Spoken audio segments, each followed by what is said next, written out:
법을 좀 보시면 이 법이 연역이 좀 있다 보니까 조금 복잡해요.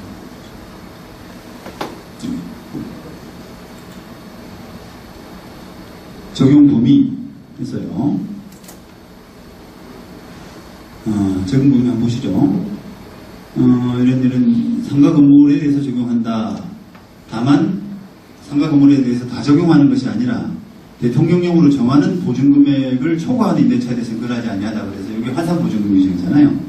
이렇게 만들어 놓고, 그 다음에 요 부분은, 이항 부분은 이제 환산보증금을 계산하는 방법이고요.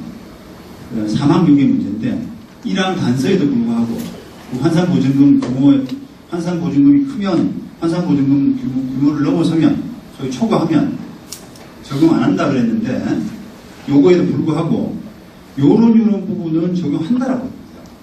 몇 가지를 펴놨습니다. 예. 그러면서 작년에 이제 원래 상임법의 구조는 환산보증금을 기준으로 해서 그 이하면 보호, 그를 초과하면은 보호하지 않음, 이렇게 딱 양분을 하다가 2013년 8월에 들어와서는 5년 갱신요구권 부분만 예외, 이렇게 하다가 그 다음에 작년 5월, 2015년 5월을 들어서 많은 부분들이 이제 들어간 겁니다. 환산보증금 규모에 불구하고 몇 가지를 인정한 것들이 많이 늘어난 거예요. 이게 바로 이겁니다. 그래서 여러분들이 하나씩 좀 뜯어보세요.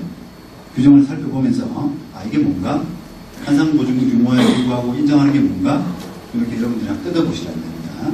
그래서 그것들이 이제 뭐 대표적인 게 권리금 이런 것들. 권리금도 환산보증금 규모와 관계없이 권리금 회수 청구는 인정이 됩니다. 그런데 여기 보시면은 지금 요 3조 이렇게 돼 있잖아요. 3조가 뭐냐면 요거거든요. 대학력이고. 그 다음에 우선 변제권 부분이 5조예요. 대학 요건을 갖추고 확정일자를 받은 사람은 뭐 이렇게 해서 자기 순위를 가진다. 우선 변제권을 가진다. 이런 뜻이잖아요. 근데 5조는 없어요. 그죠? 5조는 없어요. 그러니까 지금 작년에 바뀐 법에 따르면 작년 법 시행 이후에 신규 체결되거나 갱신 체결된 계약에 대해서는 우선 변제권은 이야기 설명하기 기네요. 환산보증금 규모에 불구하고 관계없이 대항력은 인정되지만 우선 변제권은 여전히 그 환산보증금에 따라서 인정되는 겁니다. 왜 그랬냐? 복잡하대요. 이게 입법 제가 이제 아는 그 지인이 입법위원인데 국회 입법위원인데 물어보니까 굉장히 복잡한 문제가 있다. 그래서 우선 변제권까지 도저히 인정해 줄 수 없었다. 라는 것들이 의견이 있어서 그 부분을 결국 반영해서 우선 변제권은 환산보증금 규모에 따라서 여전히 됩니다. 그래서 여러분들이 이런 부분은 이제 그 건물을 일반 매매할 때나 또는 경매할 때, 그죠? 경매할 때 나중에 세입자가 얼마 보증금 받고 나가느냐 뭐 이런 부분들이 중요하잖아요. 이런 부분을 분석할 때 잘 활용을 하셔야 돼요.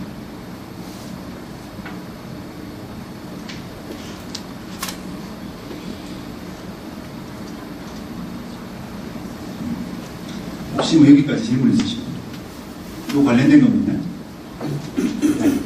상가 건물이 된다고 되어 있는데 혹시 철골조 주차장이라든지 아니면 주차타워 같이 건축물 대장이 없는 부분도 혹시 적용 대상이 아니죠, 당연히. 그래요?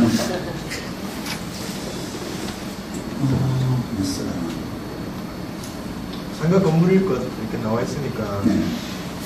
건축물 대장이 당연히 있어야 되겠죠. 연관성이 있는 것이거든요. 그런 건물에 사업자 등록이 되나요? 네, 그렇게 되죠. 몇 가지. 이 법에 보면 이 법은 상가 건물 바로하고 제1조 3조 1항에 따른 사업자 등록이 대상이 되는 건물을 말한다 했겠죠. 그러니까 아마 제가 알기로는 그런 모가 건물은 사업자 등록이 안 돼요. 그러다 보니까 그럴 것 같네요. 맨 땅으로 해가지고 사업자 등록증을 내더라고요. 그런 경우에. 그래야 권리금을 주고 들어간 사람이 있어서 적용 못 받는다고 했는데 다른 데서 적용 받을 수 있다고 했다고. 그게 아마도 편법일 겁니다. 철골조 주차장인데 아니, 그러니까 건물이 아닌 곳에, 건물이 없는 곳에 등록된, 그러니까 허가받지 않는 건물에 사업자 등록이 나온다는 거 하는 것은 편법이에요. 이게 제 실무 경험으로는 이게 안 나오는 게 맞아요. 사업자. 권리금을 못 받는다고 특약을 적은 사항에서 그 예전의 계약인 거예요. 지금 이 법이 이제 하기 전에요. 네. 한 10년 전에 계약에 주인하고 이제 임대차 계약에서 권리금을 인정을 못하겠다 이런 내용을 적고 이제 지금 10년째 이제 영업을 하고 있는 거예요.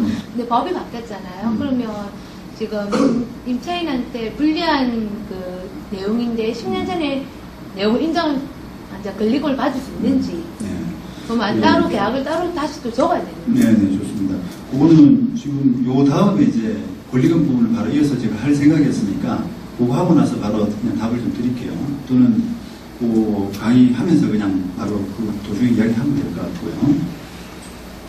그런데 하나 물어보죠. 네. 건축물이 있는데 팔기나 원 주인의 간에 건축물에 대실수나든지 안 그러면 철거하잖아요. 그래서 나가라 그러면 계약 기간에 관계없이 임차인에 보낼 수 있는 거 아닙니까? 그래요. 그거는 그 말씀을 드리죠. 그게 이제 이 법에 보시면 그 5년 갱신 요건과 관련된 부분입니다. 10조 아마 그렇죠. 일단 이렇게 보시죠. 그 질문 포함해서 제가 조금 더 말씀드리려고 그러는데, 이 업을 하시는 분들도, 중개업을 하시는 분들도 잘 이렇게 오해하시는 부분이, 그 계약 기간이 만약에 그냥 아예 우리가 1년, 2년 단위로 안 하고 그냥 5년, 10년을 했다. 그런데, 건물주가 한 3년 만에, 그게 내 사정이 바뀌어서 재건축을 해야 되고 하기 때문에 비켜줘. 이렇게 할 수 있느냐? 안 되죠. 안 됩니다. 그거를, 지금 우리가 말씀하시는, 질문 주신 분도 마찬가지인데, 이, 재건축을 이유로 너 나가. 내가 못 해주겠어. 이런 부분은 갱신 요구권을 거절할 수 있는 사안이에요. 그러니까 갱신 요구권이라 하면 계약 기간이 1년, 2년 끝나고 나서 다시 한 번 더 합시다. 갱신해주세요. 라고 할 수 있는 부분을 갱신 요구권이라고 하거든요. 그럴 때 그 건물주가 나는 이러이러한 사유 때문에 못해줘. 라고 하는 게 이제 갱신 요구권의 거절 사유거든요. 그게 대표적인 게 이제 재건축. 그 다음에, 3회 이상 차임 연체. 그 다음에 건물의 구조 변경, 임의 변경, 훼손. 이런 부분들이 포함되어 있습니다. 그런데 이제 계약 기간이 이렇게 갱신될 때가 아니라 계약 기간이 이미 널찍하게 정해져 있고 계약 기간 도중에 나가라고 할 수 있는 부분은 권리가 아예 없어요. 임대인이. 그리고 마찬가지로 임차인도 마찬가지입니다. 이게 임대차법법 환산보증금 이하라고 해서 임차인이 모든 걸 다 요구할 수 있는 게 아니라요. 임차인은 비록 그 환산보증금 이하긴 하지만 계약 기간을 본인이 이제 욕심을 내가지고 5년짜리를 한 거예요. 근데 1년 장사해보니까 장사가 안 돼. 그럼 나 그만두겠어. 이렇게 할 수 있는 권리가 없어요. 그거는 계약을 하면, 일단 계약을 하면 그 부분은 기본적으로 약속을 지켜줘야 됩니다. 물론 이제 아까 내가 5년짜리 계약을 했는데, 재건축해야 되니까 중간에 나가줘. 또는 5년 계약을 했는데 내가 장사가 안 되기 때문에 나가줘. 라고 하는 그런 상황에서 지금 절대 안 되는 건 아니고, 상대방의 계약기관 사유. 그건 우리가 민법상 일반적인 부분 아닙니까? 계약의 중대한 위반이라든지, 이행지체, 이행불능 이런 게 해당돼서 계약을 해제할 수 있는, 상대방의 위책 사유로 계약을 해제할 수 있는 그런 사유가 있다면, 그거는 가능하지만, 그런 사유 없이 본인의 사정, 재건축을 해야 된다는 사정, 장사가 안 된다는 그런 사정, 그런 개인적인 사정으로는 계약을 깰 수가 없어요. 계약기간 도중에 내가 그만하자. 이렇게 할 수 없단 말입니다. 그거를 이렇게 염두에 두셔야 되고, 지금 이제 말씀드리는 부분은 그 갱신 요구권 부분에서 계약 기간이 끝났을 때 또는 끝날 즈음에 한 번 더 해주세요. 5년 범위 내에서 해주세요. 이런 권리가 있잖아요. 그러면 지금 현행법에 따르면 그 한 번 더 5년까지는 해주세요라고 할 수 있는 권리가 2013년 8월부터는 지금 환산보증금 규모에 불구하고 다 인정되거든요. 그죠? 그러면은 대체로 보면은 이제 인정되는 사람들이 많아요. 그때 이후에 그런 사람들이 많기 때문에 그리고 현행법 자체가 이제 5년 보장이기 때문에 2013년 뭐 8월 기준으로 보게 되면은 거의 다 이제 끄트머리 와 있는 사람들, 그 전에 있는 사람들. 그래서 그 5년까지는 어쨌든 이제 그런 요구를 할 수 있는데 그 5년 요구를 할 때 그 지금 이제 주인이 갱신 요구권을 거절을 하면서 그 재건축을 이유로 거절할 수 있다라고 이제 할 수가 있습니다만 그것도 역시 마찬가지로 요 부분입니다. 10조에 1항 7호에 해당되는 부분인데 한번 읽어볼게요. 임대인이 다음 각 호의 어느 하나에 해당되는 사유로 목적 건물의 전부 또는 대부분을 철거하거나 재건축하기 위해서 목적 건물의 점유를 회복할 필요가 있는 경우 해놓고 이제 보통 문제되는 게 가업원입니다. 가업원. 지금 말씀하시는 분도 가업원에 해당되고 나업원 이거 뭐 건물이 뭐 안전사고 우려되는 경우는 별로 없고요. 가업원이 문제인데 임대차 계약 체결 당시에 공사 시기 및 소요기간을 포함한 철거 또는 재건축 계획을 임차인에게 구체적으로 고지하고 그 계획에 따르는 경우는 이렇게 해놨는데 이게 이제 예전에는 이것도 이제 법이 한번 바뀐 경우인데 예전에는 그냥 재건축하는 사유만 있으면은 무조건 갱신요구권을 거절할 수 있도록 했죠. 근데 가만히 이렇게 그걸 시행해 보니까 이 사람이 세입자가 이제 들어왔단 말이에요, 지금. 근데 1년이 됐는데 주인이 이제 갱신 계약 기간이 끝나니까 나 재건축해야 되니까 나가줘. 이렇게 한단 말이에요. 정전법에 따르면. 근데 정전법에 따르면 그게 가능했죠. 왜냐면 맞잖아요.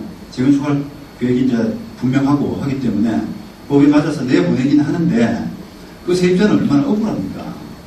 이게 주인이 그렇다고 해서 재건축을 이야기해줘야 되나? 나한테 재건축을 이야기 안 해주고 1년 있다가 나 재건축 할래 라고 했을 때 나가야 된다는 거는 임차인한테는 좀 억울한 일이잖아요. 그래서 그런 억울한 사례가 자꾸 생기니까 법을 바꿔가지고 그러지 말고 그냥 주인의 일방적인 필요성에 의해서 재건축하는 경우에 갱신 요구를 거절할 수 있다 이렇게 하는 것은 조금 임차인 입장에서는 불합리하고 억울한 부분이기 때문에 법을 좀 바꾸자. 그럼 어떻게? 이렇게 바꾸자. 아까. 그러면 어떻게? 임대차 계약 체결할 때 공사 시기, 언제 공사한다. 재건축 공사한다. 그리고 얼마 정도 걸린다. 이런 부분 등을 포함한 철거 또는 재건축 계획을 임차인에게 구체적으로 고지하고 해야만 갱신을 할 수 있다. 그러니까 들어올 때 쉽게 말하면 나 재건축 합니다. 좀 있으면 재건축해요. 들어올래? 그러면 이제 세입자가 알아서 판단하는 거 아니겠어요? 그러면 그 세입자가 그런 말을 듣고도 들어왔다 라고 하면은 내보내도 된다. 그건 이제 나가도 되는 사람이다. 왜냐면 알고 들어왔기 때문에.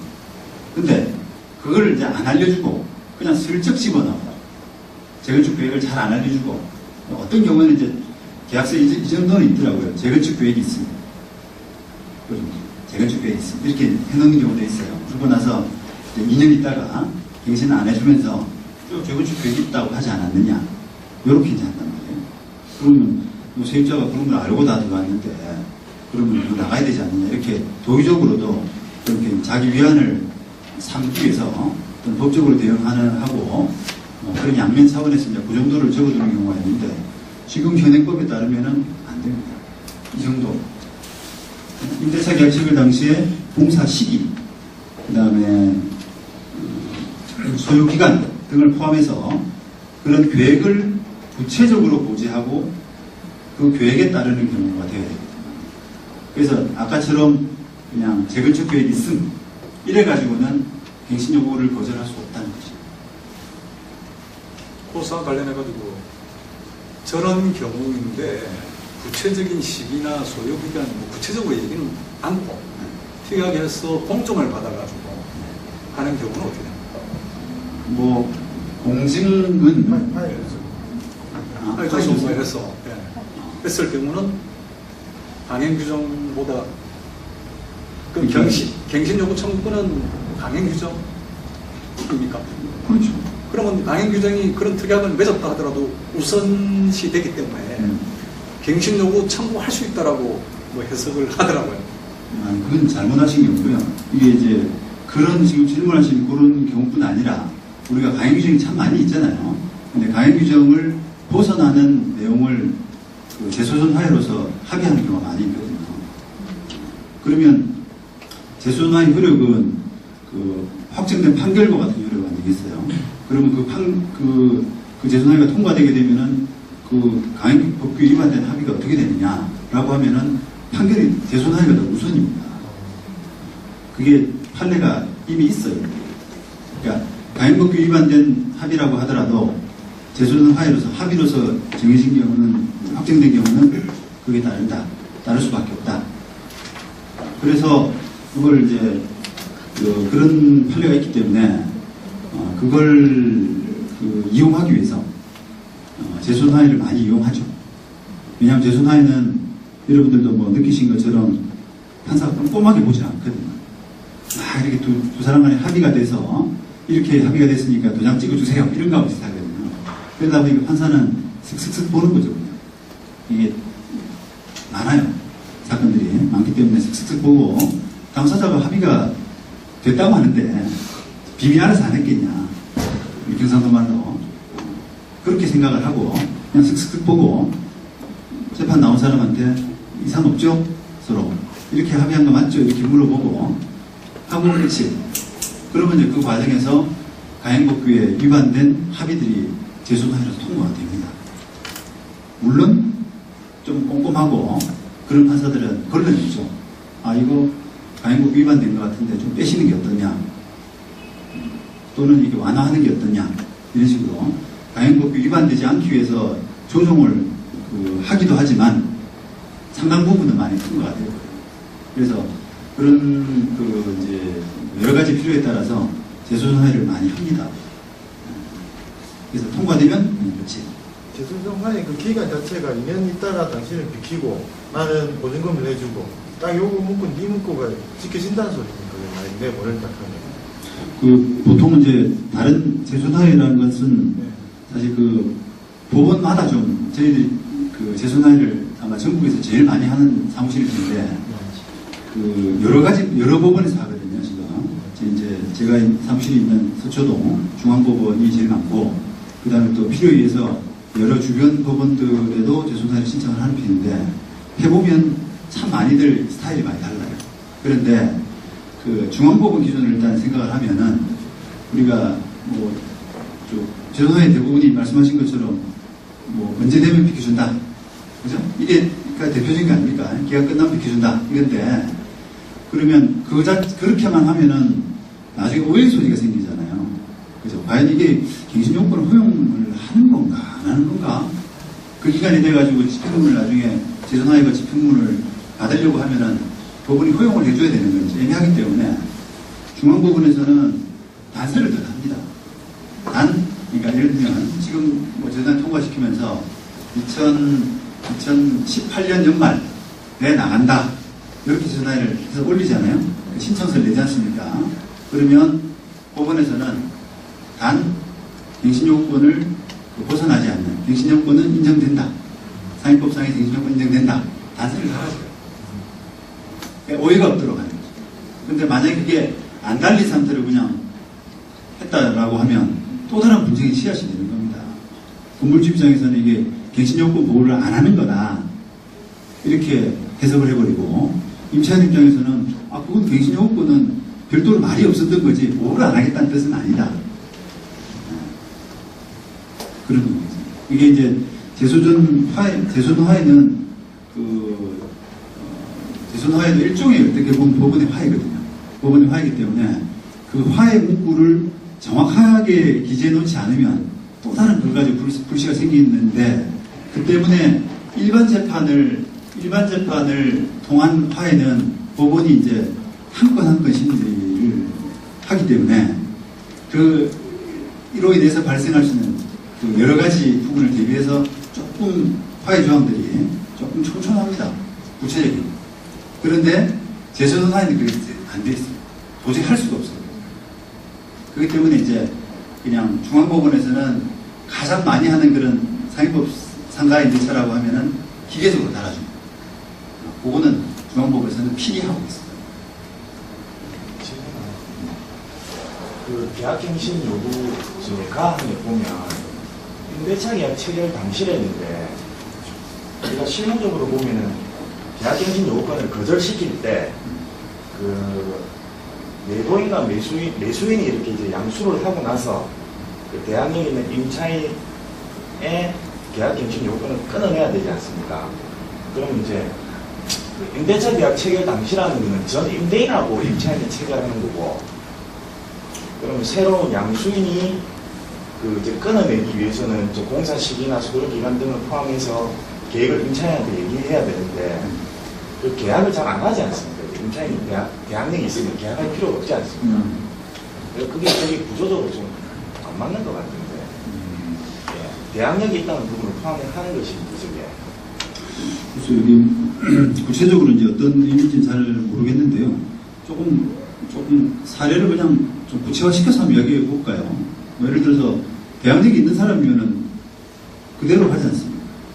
그대로. 그러면 세입자 만약에 그냥 종전 지금 뭐 대항력을 환산보증금 규모에 불구하고 다 인정하는 그거 말고 그냥 옛날 기준으로 우리가 생각해서 환산보증금이 아주 작은 이런 세입자가 있는데 건물주가 바뀌었어요.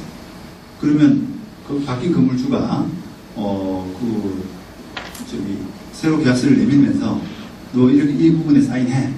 내가 재건축 계획이 있는데 이 부분에 사인해. 이렇게 하면은 따질 거 아니에요. 내가 대항력이 인정되는 사람인데 나는 그러면 여기 사인을 안 하게 되면은 쭉 간단 말이에요. 5년까지입니다. 그러면 내가 지금 한 1년밖에 계약기간 1년밖에 안 찼고 앞으로 갱신요건을 보호받으면 4년 정도는 더 할 수 있는데 이 건물주가 제시하는 부분이 뭐 거기에 훨씬 못 미치는 그런 부분이라 그러면 사인할 리가 없지. 다시 계약할 리가. 그냥 사인 안 하더라도 당연히 대항력에 따라서 승계하게 되거든요. 그냥. 근데 그렇지 않고 만약에 건물주가 자기가 남아있는 게 이미 계약기간 경과한 게 한 4년쯤 되고 1년밖에 안 나왔단 말이에요. 그러면 이제 건물주가 여러 가지 확인 차원에서 뭐 그런 걸 요구한다라고 하면 해줄 수도 있는 거죠.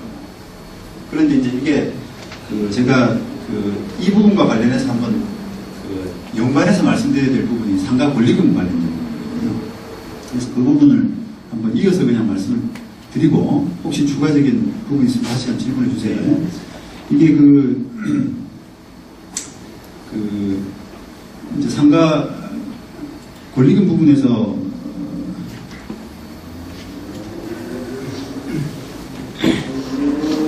10조 4에 권리금 부분이 있는데 이 권리금을 지금 아까 말씀드린 것처럼 환산보증금 규모에 불구하고 이제 또 계약 기간이 뭐 5년 정도 보장받았다 이런 사람도 관계 없어요. 그러니까 상가 권리금에 대해서 법이 만들어진 지가 얼마 안 됐기 때문에 이런 경우도 보호됩니까? 라는 질문들이 상당히 많은데요. 일단은 환산보증금 규모에 관계없이 보호된다. 그 다음에 5년 넘은 사람도 보호된다. 다시 말하면 그럼 보호란 게 뭐냐? 보호란 게 주인한테 권리금을 직접 청구할 수 있는 그건 아니다. 계약기간이 끝나고 나서 여기 보시면은 계약기간이 끝나기 3개월 전부터 임대차 종료 시까지 이런 걸 할 수 있다라고 했는데 주인한테 그 기간에 돈 주세요. 내 권리금 주세요. 이렇게 할 수 있는 권리는 아니고 다른 세입자를 자기가 들여서 그 세입자를 받아주세요라고 할 수 있는 그런 게 이제 우리가 그 권리금 회수 청구권이라고 해서 그런 제도를 만들었거든요. 그래서 그게 이제 나라들마다 입법들마다 조금 차이가 있는데 우리는 건물주한테 직접 청구할 수 있는 그런 제도는 배제하고 지금 다른 세입자를 소개할 수 있는 그런 지금 현행 시스템과 같이 지금 현재 거래 관행과 같이 이제 그렇게 만드는 거죠. 그런데 그 부분에서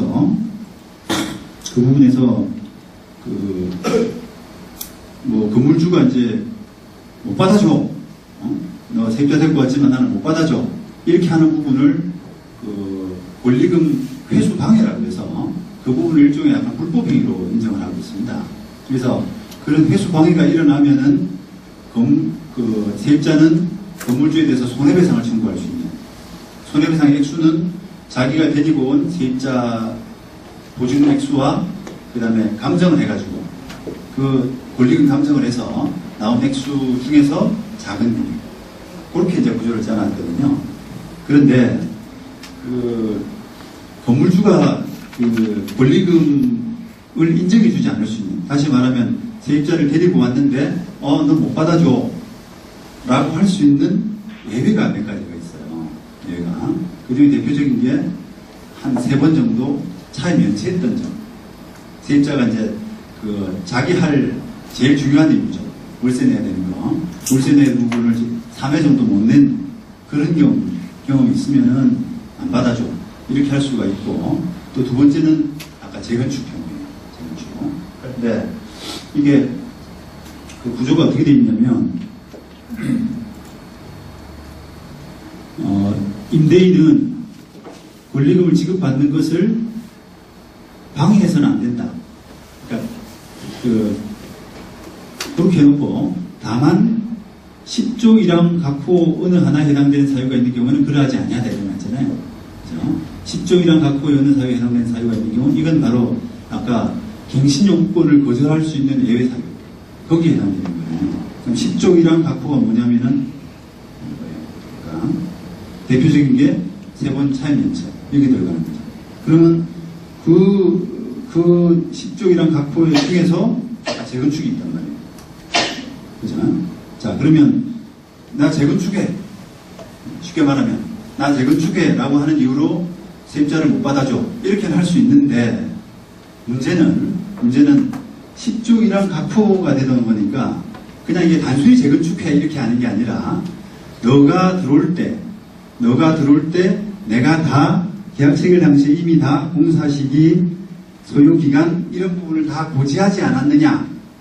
그래서 권리금 회수에 응할 수 없어. 이렇게 된다.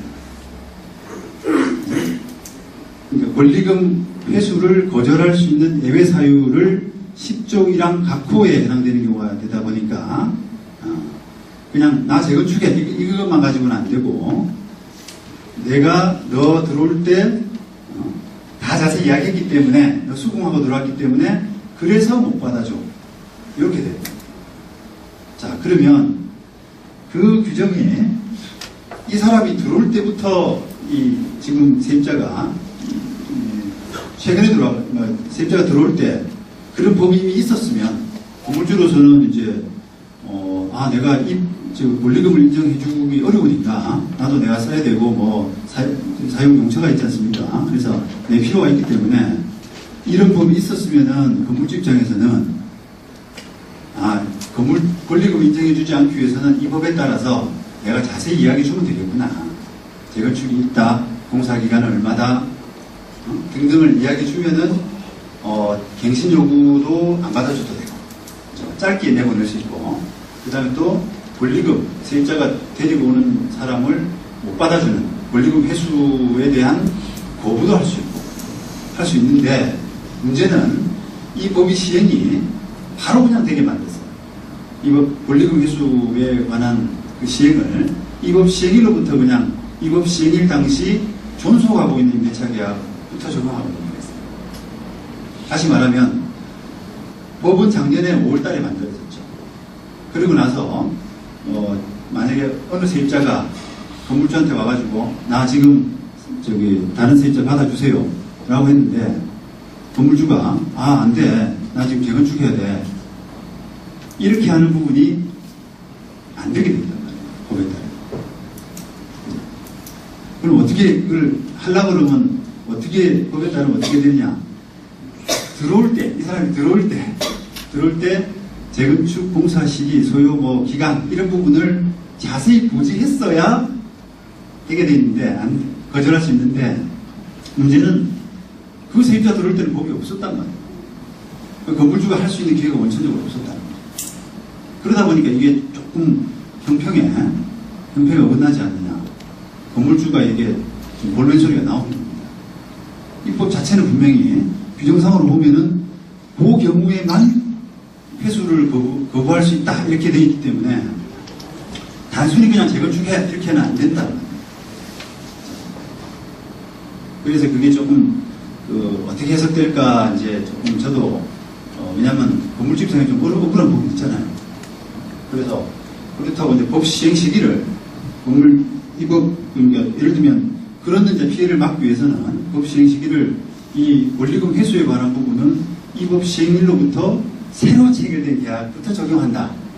이렇게 했으면은 문제가 없습니다. 법 만들어지고 나서 새로 체결된 계약부터는 건물주가 대응을 할 수 있잖아요.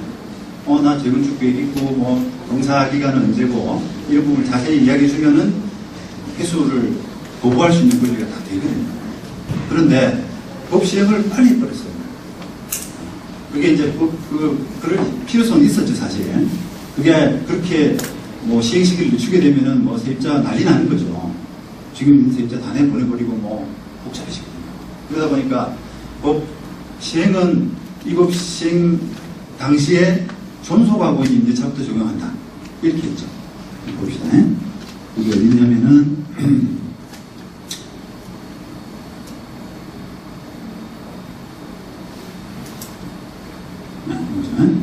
권리금 3조, 부칙 3조입니다. 3조 10조 4항, 이게 권리금 회수 규정이거든요. 개정 규정은 이 법 시행 당시 존속 중인 임대차부터 적용한다. 그러니까 그 법 시행 당시가 2015년 5월 며칠인지 모르겠습니다. 5월 달부터인데 계약이 해지됐으면 그 당시까지 마치 해제가 됐으면은 적용이 안 되고 해제가 안 되고 살아남아 있는 계약은부터는 적용한다는 거예요. 그래서 그 당시에 이제 이 법 시행과 관련해서도 문제가 많았어요. 이게 이제 법이 통과되려고 그러면 법사위 먼저 통과되고 그 다음에 본회의 통과되고 그 다음에 대통령 이렇게 공포하고 이런 과정들이 남아있는데 그게 이제 법사위 통과되고 본회의 통과됐다는 소식이 들리니까 그 건물주가 겁이 나가지고 막 계약을 해지하는 거예요. 차임 인체된 분들을 해지하고 이렇게 적용 안 받으려고. 그러니까 막 세입자들이 그때 저도 그 법에 좀 관여한 부분이 있어서 그때 당시 상황을 생생히 좀 기억하는데 세입자 단체가 국회 앞으로 몰려가가지고요 데모했어요. 빨리 시행시켜달라고. 이 법이 지금 시행이 빨리 안 되면 법은 이렇게 만들어졌잖아요. 이 법 시행 당시 존속한 임대차부터 적용한다고 했는데 시행이 안 되는 거예요. 그러니까 막 세입자들이 몸이 달아가지고 데모하고 그래서 굉장히 빨리 시행됐습니다. 그런 이제 독촉도 촉구도.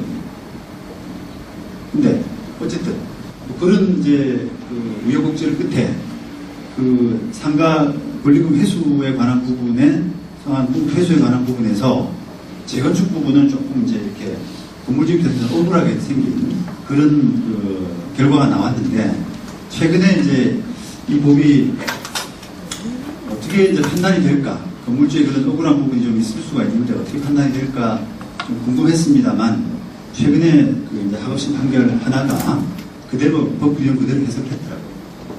다시 말하면 건물주가 지금 재건축 이유를 해가지고 권리금 회수 방해하는 것은 안 된다. 왜냐하면 법에 봐라. 법에 보면은 네가 자세하게 임대차 계약경을 체결 당시에 자세하게 알리고 그런 고지한 경우에만 거부할 수 있는데 너는 그거 안 했지 않나?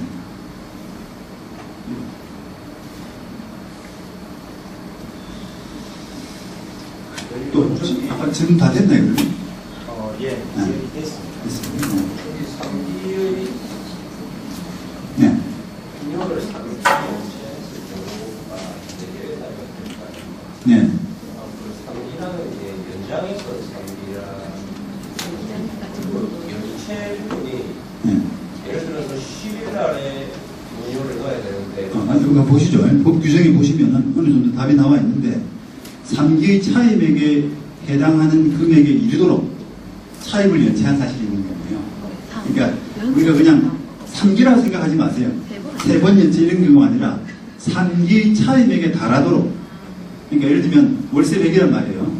월세 100. 그러면 300이잖아요. 3기의 차입액은 300입니다. 300을 안 넣는 방법이 여러 가지죠. 쭉쭉쭉 안 넣고 그냥 과감하게 좀 어떨 때는 100딱 넣었다가 그런 사람이 세 번 연체 안 하는 경우도 있고 찔끔찔끔 10만원, 30만원 이렇게 넣는 경우가 있어요. 근데 하여튼 300만 원에 달하는 경우 그게 있었던 사실. 그게 연체된 사실이 있어요. 어떤 뜻이냐면 200만 원 연체하다가 그 다음에 갚고 이렇게 해서 300만 원을 차지 않으면 안 돼요. 차지 않으면 그게 아닙니다. 300만 원에 딱 찰 때 그런 사실이 있어요. 그렇게 그러니까 예를 들면은 만약에 10일 날에 운용을 해야 되는데 12일 날에 이동을 하고 이게 뭐 아까 3번, 4번이 지나면은 300만이 요청이 차야 돼요. 300에. 월세가 그 300에 달아야 돼요. 딱. 연체는 무조건 물컵이라고 보시면 돼요. 300리터에 딱 차야 돼요. 근데 물이 또 이제 빠지잖아요. 밑으로. 납부를 하게 되면 빠지잖아요. 그럼 쭉 빠지지 않습니까? 이렇게 차가지고 물이 넘쳐야 됩니다. 이해되세요? 네. 제가 비교를 했는데, 순간적으로 비교를 했는데 좀 잘했다는 생각이 들어요. 너무 쉬다 합시다. 아마 제가 말씀드리려고 했는데, 좋습니다. 원맛이죠. 물에 걸렸어요.